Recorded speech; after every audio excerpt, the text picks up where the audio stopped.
નમસ્કાર, આજે ટાઉન સાથે હું છું સંજીવની। બુલેટિનની શરૂઆત હેડલાઇન્સથી।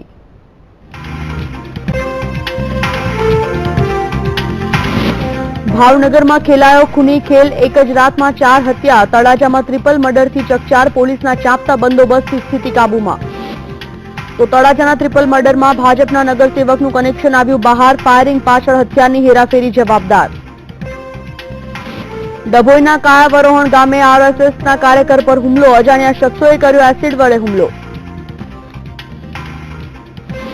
દશેરા પહેલા ઠેર ઠેર દરોડાની કાર્યવાહી, અમદાવાદ, રાજકોટ, વડોદરામાં ફાફડા, જલેબી અને મીઠાઈની દુકાન પર પડાયા દરોડા। બોટાદમાં વિદ્યાર્થીનીઓનો મરાયો માર, 10 થી 15 વિદ્યાર્થીનીઓને બસ મોડી આવવાને કારણે અપાઈ ધમકી। અને નવલા નોરતાનો આજે છેલ્લો દિવસ, છેલ્લા દિવસે ઝૂમી લેવા ખેલૈયાઓ તૈયાર।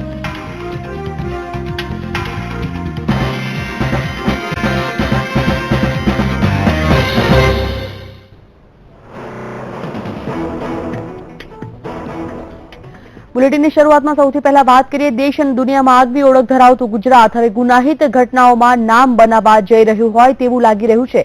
ગુજરાતના ગુનાના ગ્રાફની જો વાત કરવામાં આવે તો દર 3 કલાકે એક હત્યાની વારદાતને અંજામ અપાઈ રહ્યો છે, તો બીજી તરફ પોલીસની કામગીરી પર પણ અનેક સવાલો ઉભા થઈ રહ્યા છે।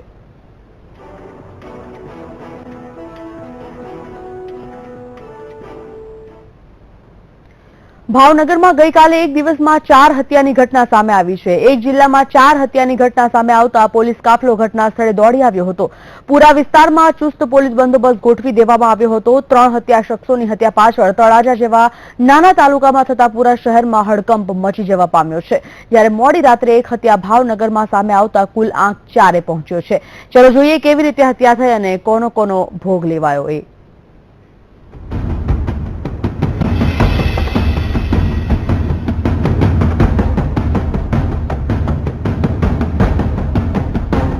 ભાવનગર શહેર ગુજરાતનું શાંત શહેર છે।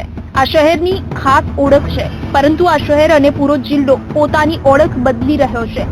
દિન દહાડે લૂંટ અને હત્યાની ઘટના આ શહેરમાં હવે સામાન્ય વાત બની ગઈ છે। તેવામાં ગઈકાલે આ જિલ્લામાં 4 હત્યાની ઘટના સામે આવતા પૂરા જિલ્લામાં હાહાકાર મચી ગયો। તળાજામાં ફાયરિંગની ઘટના, 3 લોકોની હત્યા, રવિવાર બન્યો લોહિયાળ। ગઈકાલે આ ઘટના તળાજા શહેરમાં ઘટી। મોડી રાત્રે સામે આવેલી આ ઘટનાને કારણે પોલીસ પણ દોડતી થઈ ગઈ। તળાજાના ગુલુભાઈ ભુરાણીની વાડીમાં રહેતા મુસ્લિમ પરિવારના ઘરમાં હથિયારો મૂકવા જેવી બાબતે બોલાચાલી થતા ગુલુભાઈ ભરાણી અને તેના પુત્ર નૈશાદ અને નહાલે ટોળાની મદદ લઈ હુમલો કર્યો। થોડી વારમાં લોકોના ટોળા ઘટના સ્થળ પર ઉમટી પડ્યા। ફિલ્મી ઢબે ફાયરિંગ થતા પ્યાર અલી અલારખભાઈ માધવાણી, અલી હુસેન પ્યાર અલી માધવાણી, અબ્બાસ અલી પ્યાર અલી માધવાણી આમ 3 લોકોના મોત થયા। મૃતકમાં એક પિતા અને 2 પુત્રોનો સમાવેશ થાય છે। એક જ ઘરના 3 સભ્યોના મોત થતા પૂરા વિસ્તારમાં ભારેલા અગ્નિ જેવી સ્થિતિ પેદા થઈ। આ ફાયરિંગની ઘટનામાં મહેંદી હુસેનને ગંભીર ઈજા થતા તેને હોસ્પિટલમાં દાખલ કરવામાં આવ્યો। આ ઘટનાના પગલે પોલીસના ઉચ્ચ અધિકારીઓ સહિતનો કાફલો ઘટનાસ્થળ પર દોડી આવી તપાસ આરંભી। આ ઘટનામાં એક જ પરિવારના 3 સભ્યોના મોત થયા છે। પરિવારજનોનો આક્ષેપ છે કે ગુલુભાઈ ભુરાણી અને તેના પુત્રો કોમવાદી માનસ ધરાવે છે અને તેના ઘરમાં હથિયારો મૂકવા ન દેતા બનાવ બન્યો। જૂની અદાવત રાખી હતી, કેમ કે અત્યારે ગુલાભાઈ ભુરાણી છે એ મોટા આતંકવાદી છે। આતંકવાદીના હથિયાર એની પાસે બોમ્બ, અમુકમાં જે આવતા હોય હથિયારો બધા જીવલેણ જે દેશની માટે ઓલું થઈ શકે એવા એની પાસે હથિયારો છે। એમાં અમારા જૂના ઘરમાં એ લોકો મૂકવા આવતા હતા, તો મારા પપ્પાએ ના પાડી કે અમારા ઘરમાં તમારે મૂકવા નહીં આવવાનું। તે એણે કીધું કે હવે હું તને જોઈ લઈશ, કે હું તો મોટો માણસ છું, તને દુનિયામાં જીવવા જેવું નહીં રહે। તેદુની દાળ રાખીને હજી ગયા વર્ષે મારા ભાઈને માર્યો હતો અને દુનિયામાં જીવવા નહીં દે। આ વર્ષ થયું તા મારા ભાઈને, મારા 2 ભાઈઓ અને મારા પપ્પાને બંનેને મારી નાખ્યા। કોણે કર્યું ફાયરિંગ? પોલીસ વડાએ લીધી મુલાકાત।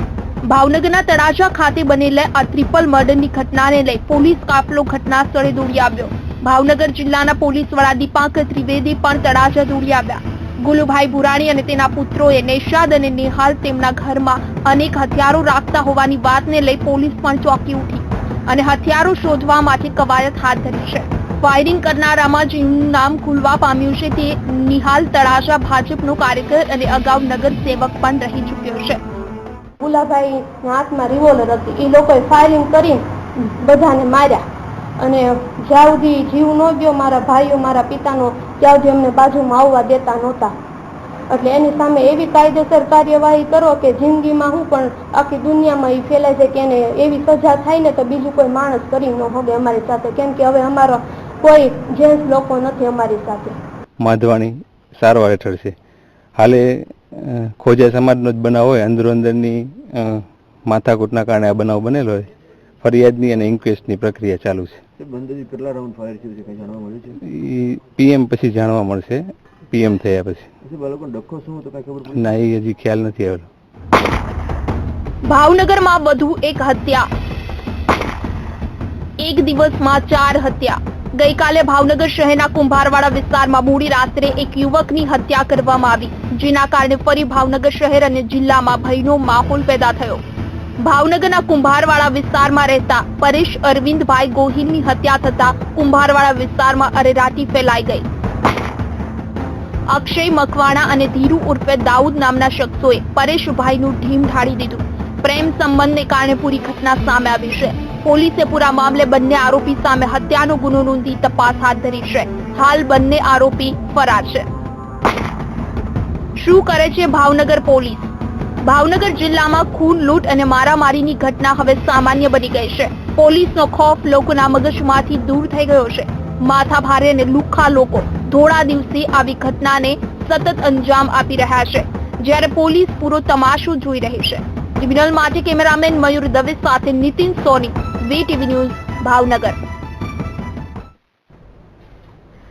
અમદાવાદમાં કૃષ્ણનગર વિસ્તારમાં હત્યાની ઘટનાએ આકાર લેતા પોલીસ દોડતી થઈ ગઈ છે, જેમાં પોલીસ તપાસમાં બહાર આવ્યું છે કે મસાલો ખાવા જેવી નજીવી બાબતે નેહલ વનકરે ઉશ્કેરાટમાં આવીને કૃણાલ પાટીલની હત્યા કરી નાખી હતી. ત્યારે ફરાર આરોપીને પોલીસે ગણતરીના કલાકોમાં ઝડપી પાડ્યો હતો.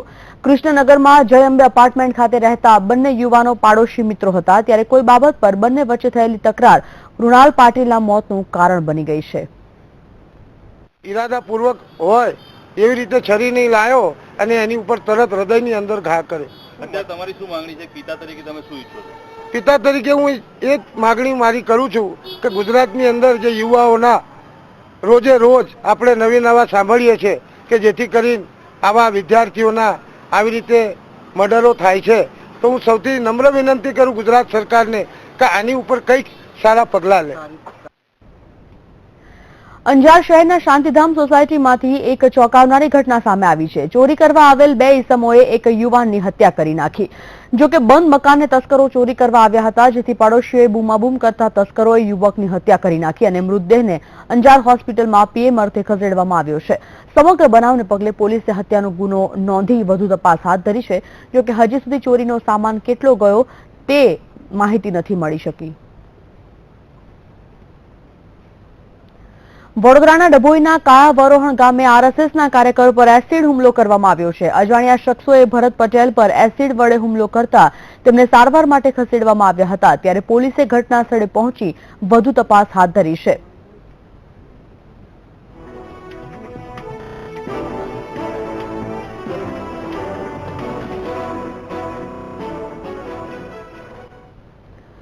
બોટાદના ઢસાનું સ્વામિનારાયણ ગુરુકુળ વિવાદમાં આવી ગયું છે. ગુરુકુળના સ્વામી પર 10 થી 15 વિદ્યાર્થીનીઓને મારવાનો અને ધમકી આપવાનો આરોપ લાગ્યો છે. મળતી માહિતી પ્રમાણે બોટાદમાં બસ મોડી આવવાને કારણે વિદ્યાર્થીનીઓને ધમકી આપવામાં આવી.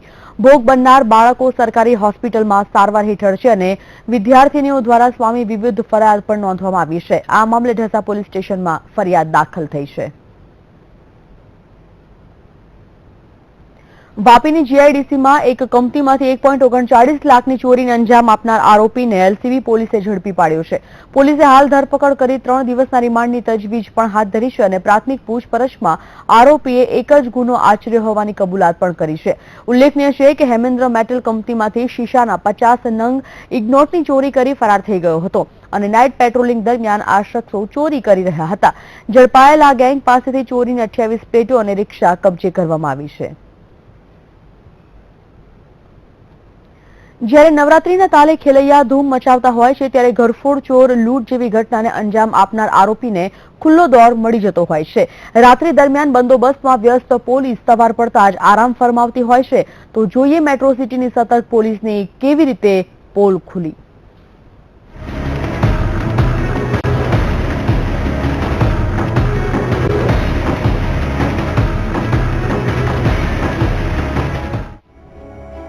સતર્ક પોલીસ ઊંઘથી ઝડપાઈ. ગુનેગારોને મળી ગયો છે ખુલ્લો દોર. મેટ્રો સિટીની પોલીસ વગરની પોલીસ ચોકી. જ્યારે વીટીવીની ટીમે અમદાવાદના અલગ અલગ વિસ્તારની પોલીસ ચોકીની મુલાકાત લીધી ત્યારે જે નજારો જોવા મળ્યો તે નજારો જોઈને તમે એક ક્ષણ ચોંકી જશો. મેટ્રો સિટીની પોલીસ વગરની પોલીસ ચોકીમાં પહેલા આપણે વાત કરીશું એલિસ બ્રિજ વિસ્તારની છડાવાડ પોલીસ ચોકી. વીટીવીની ટીમ જ્યારે એલિસ બ્રિજ વિસ્તારની છડાવાડ પોલીસ ચોકીએ સવારના 9 વાગે પહોંચી ત્યારે કંઈ આવો નજારો જોવા મળ્યો. પોલીસ સ્ટેશનમાં સુવાની વ્યવસ્થા હતી પરંતુ કોઈ પોલીસ ચોકીમાં મોજૂદ ન હતા. આવી જો ઘટના બને તો આમ પબ્લિકે જ એનું નિવારણ કરવું પડે એવું છે. બાકી પોલીસ તો ક્યાં દેખાતી છે નહીં. શું અને હેરાનગતિ પૂરેપૂરી થઈ ગઈ છે. શું આ માટે પોલીસ કમિશનરે પોતે પગલાં લેવા જોઈએ. નોંધનીય છે કે પોલીસ ચોકીમાંથી કોઈ મહત્વના દસ્તાવેજ, ટીવી કે અન્ય કોઈ ચીજવસ્તુ ચોરી જાય તો તેને રોકવા વાળું કોઈ જ ન હતું. શું આજ છે અમદાવાદની સતર્ક પોલીસ? એક તરફ આતંકી હુમલાની દહેશત મંડરાઈ રહી છે ત્યારે ગુજરાતમાં ગુપ્તચર એજન્સીઓએ એલર્ટ જાહેર કર્યા બાદ અમદાવાદ પોલીસે ઘોર નિંદ્રામાં છે. ત્યારે હવે આપણે વાત કરીશું નવરંગપુરા વિસ્તારમાં આવેલી એજી પોલીસ ચોકીની. એજી પોલીસ ચોકીમાં સ્ટાફ વગર રામ ભરોસે ચાલી રહી છે. જ્યારે વસ્ત્રાપુર વિસ્તારમાં આવેલી જજીસ બંગલા પોલીસ ચોકીમાં તો સવારના 10 વાગે પણ તાળું મારેલું નજરે પડી રહ્યું છે. એક તરફ નવરાત્રીનો માહોલ અને બીજી તરફ ગુજરાતમાં રેડ એલર્ટ. આમ નવરાત્રીમાં ઘટેલી ગુનાહિત ઘટનાઓની જો વાત કરવામાં આવે તો ગરફોડ ચોરીના 18 બનાવ, લૂંટ અને તફડંચીના 7 બનાવ, હત્યાના 3 બનાવ બની ચૂક્યા છે. રાત્રિ દરમિયાન બંદોબસ્તમાં વ્યસ્ત રહેતી પોલીસ શું એ વાતની જાણ નહીં હોય કે દિવસ દરમિયાન પણ કોઈ ગુનાહિત ઘટના ઘટી શકે છે? Bureau report VTV news. અને કેટલાક મહત્વપૂર્ણ સમાચાર સાથે પરત ફરીએ છીએ એક બ્રેક બાદ.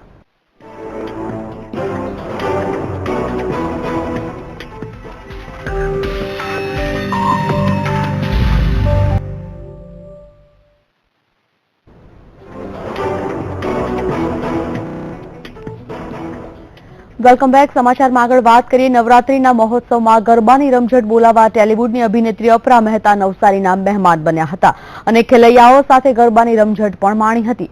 પોતે ગુજરાતી હોવાના કારણે ગુજરાતના ગરબાઓ પોતાનો પસંદગીદાર પર્વ હોવાનું પણ જણાવ્યું. આ સાથે જ વિસરાઈ રહેલા પ્રાચીન ગરબા સામે પણ દુઃખ વ્યક્ત કર્યું હતું.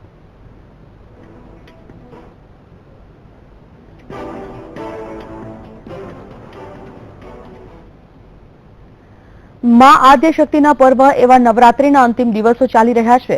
સુરેન્દ્રનગર શહેરમાં છેલ્લા ઘણા વર્ષોથી પાર્ટી પ્લોટને મંજૂરી આપવામાં નથી આવતી, જેના કારણે શેરી ગરબાનું મહત્વ વધ્યું છે.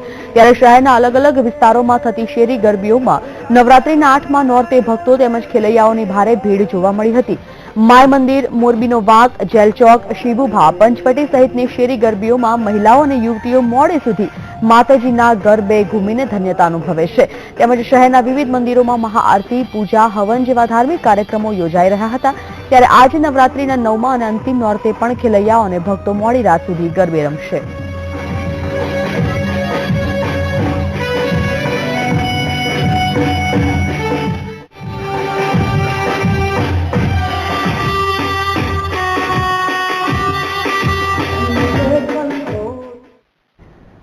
વીટીવી અને રેડિયો સિટી દ્વારા આયોજિત ગરબા પ્રીમિયમ લીગ 8મના દિવસે સુરત શહેરની વધુ 6 સોસાયટીઓમાં ગઈ હતી, જ્યાંથી 10થી વધુ ખેલૈયાઓની પસંદગી કરવામાં આવી હતી. જે ખેલૈયાઓ નોરતાના છેલ્લા દિવસે મેગા ફાઇનલમાં ભાગ લેશે, જેમાં વિજય થનારને ઇનામો પણ અપાશે. બીજી તરફ વીટીવીએ ગુજરાતી ભટાર રોડ પર આવેલ શીતલ કોમ્પ્લેક્સ અને સગ્રામપુરા વિસ્તારમાં આવેલી હીરા મોતી સ્ટ્રીટની મુલાકાત પણ લીધી હતી અને ત્યાંના ખેલૈયાઓએ પણ ગરબે ઘૂમી રંગ જમાવી દીધો હતો.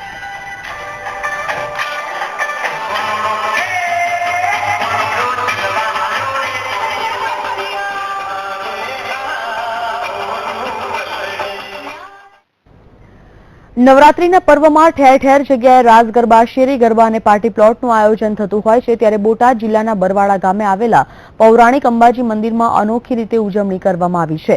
અહીં રાસ ગરબા લેવામાં આવતા નથી, પરંતુ આખા મંદિરને લાઇટ ડેકોરેશન કરવામાં આવે છે.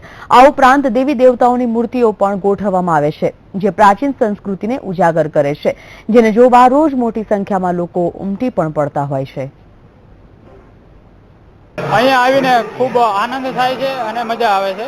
અહીંયા બધી જગ્યાએ ગરબાનું આયોજન હોય છે, પણ અહીંયા એક ગરબા સિવાય સામાજિક સંદેશની એક થીમ દર વર્ષે હોય છે અહીંયા, અને વિવિધ પ્રદર્શન અહીંયા રાખવામાં આવે છે, જેને અમે દર્શન કરીએ છીએ અને અમને મજા આવે છે. એકતા જોયું હોય તો આ સ્થળ ઉપર આવીને જુઓ તો તમને ખ્યાલ આવે. અહીંયા એકતા એટલી બધી છે કે અહીંયા હિન્દુ મુસ્લિમ કોઈ પણ પ્રકારનો કાંઈ ભેદભાવ જે રીતે રાખવામાં આવેલ નથી. કોઈ મોટા શોરૂમમાંથી બધી જ ફોર્માલિટી પૂરી કરીને તમે નવી જ કાર ખરીદી હોય, તમારી કારને ટેક્સ ચોરીના આરોપસર ડિટેન કરી લેવામાં આવે તો? જી હા, કંઈક આવું જ બન્યું કાળુસિંહભાઈ સાથે. પણ પછી જે થયું તેમાં સામે આવ્યું મસમોટી ટેક્સ ચોરીનું કૌભાંડ.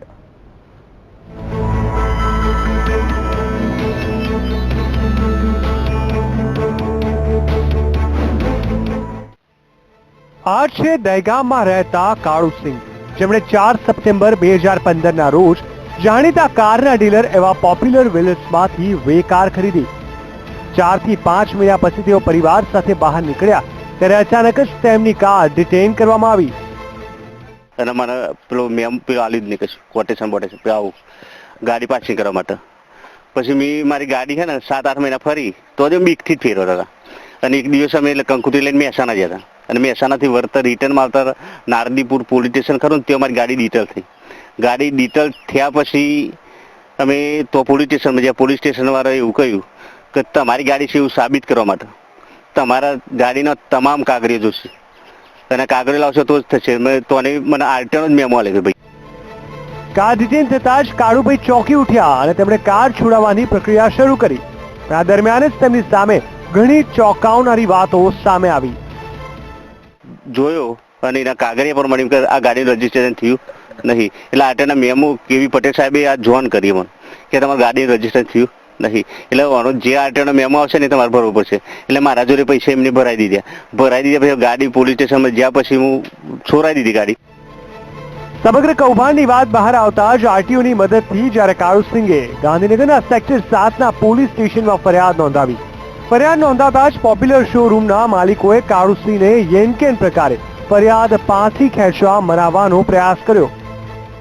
એટલે આરટીઓ તરફથી મને મદદ મળી કે તમે ખેડૂત છો, ખેડૂત તરીકે તમને અનુભવ નથી, અને આ લોકોએ જે ચીટિંગ કરી પાછું બિલ આલે ને, જે મને તેને ખોટો આલે, પાછું બિલ ખોટો આલવાના કારણથી જે લોકોએ અમારી ભૂલ છે જ નહીં.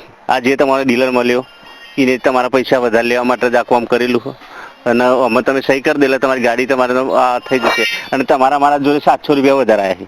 782નો ચેક આલે તો મને મેં 782 નહીં, મારે તો લગભગ 1.5 લાખ ઉપર જતા રહ્યા પૈસા.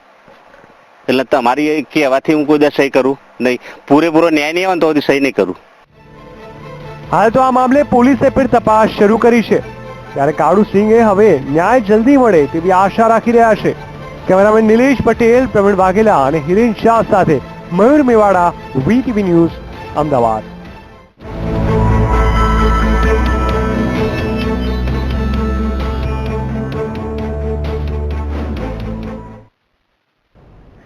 કાળુસિંહ જેવા કેટલાય લોકો આ જ રીતની છેતરપિંડીનો ભોગ બની ચૂક્યા છે, ત્યારે આખાય કૌભાંડનો મુખ્ય સૂત્રધાર કોણ છે, કેવી રીતે તે લોકોને પોતાની જાળમાં ફસાવે છે, તેના પર એક નજર કરીએ.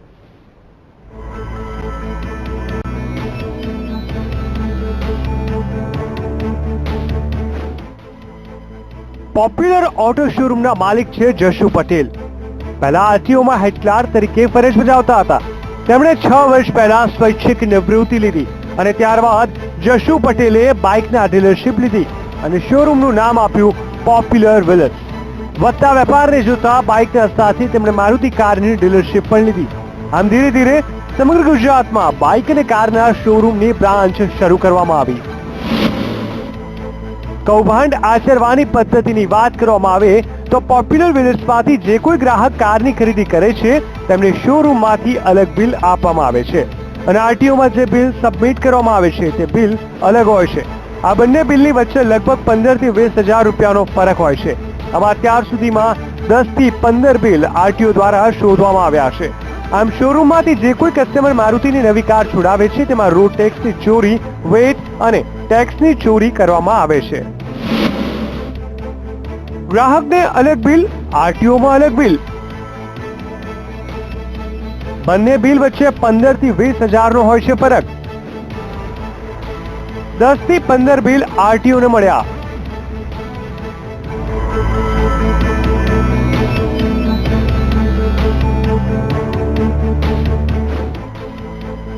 આ સમગ્ર કૌભાંડ જ્યારે આરટીઓના સામે આવ્યું ત્યારે આરટીઓ દ્વારા ગાંધીનગરના સેક્ટર 7 પોલીસ સ્ટેશનમાં ફરિયાદ કરવામાં આવી છે.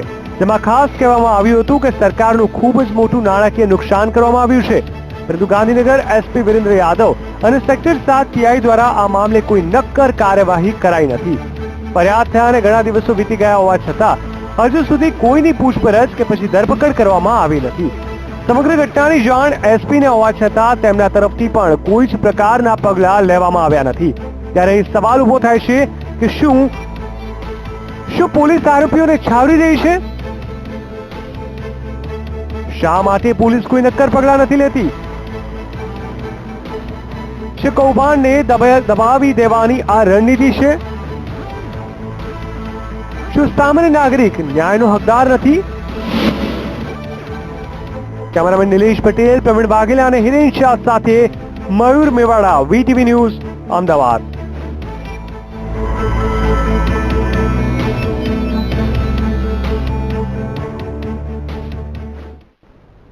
આ સાથે જ બુલેટિનમાં રોકાઈએ છીએ વધુ એક બ્રેક માટે.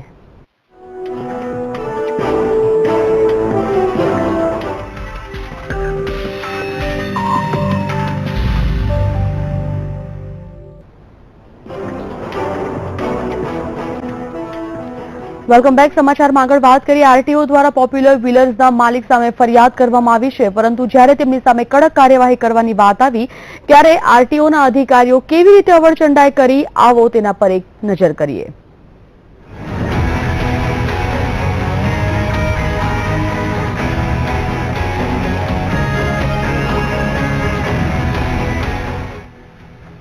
સમગ્ર કૌભાંડની માહિતી મેળવવા માટે વીટીવીની ટીમ વાહન વ્યવહાર પ્રિન્સિપાલ સેક્રેટરી વિપુલ મિત્રા મુલાકાત કરી અને તેમને આ કૌભાંડ બાબતે પૂછવામાં આવ્યું. પણ અહીં તેમણે અમારી ટીમના સવાલોના જવાબ આપ્યા ત્યારે એ વાત સ્પષ્ટ થાય છે કે અધિકારી જાણે કે પોતાની જવાબદારીથી ભાગી રહ્યા હોય. તો આપ પહેલો જવાબ આપી દે એવું બનશે. જાદવ સાહેબને મળી લો, નિષ્ણાને મળી લો, જાદવ સાહેબને. કારણ કે એન્ફોર્સમેન્ટ જે છે ને ડે ટુ ડે તો ત્યાં થાય છે. પોલિસી લેવલની બાબતો થાય છે. તમે ડે ટુ ડે એન્ફોર્સમેન્ટની જે પણ કામગીરી છે ત્યાં થાય છે. રિપોર્ટ આવી નથી, રિટર્નનો રિપોર્ટ આવશે અહીંયા.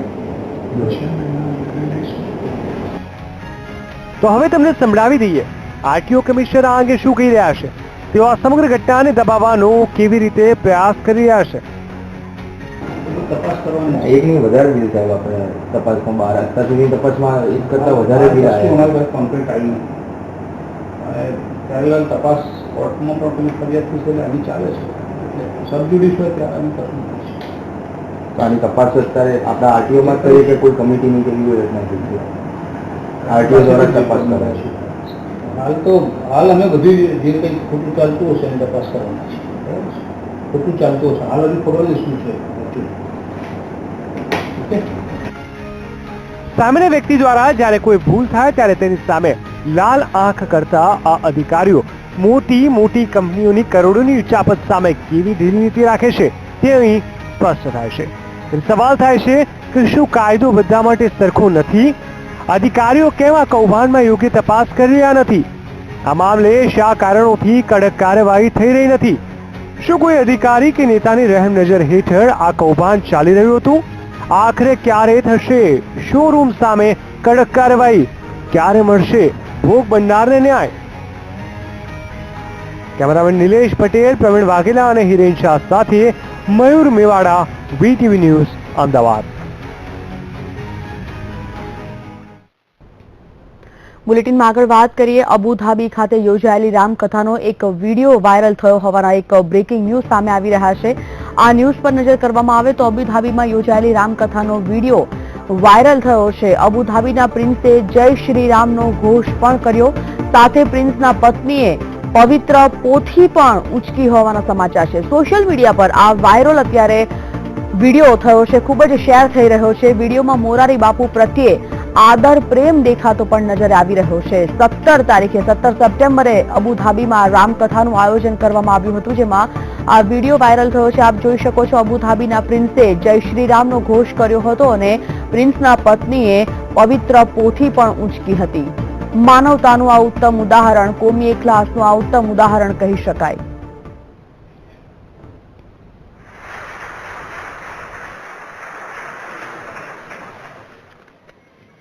જય શ્રી રામ.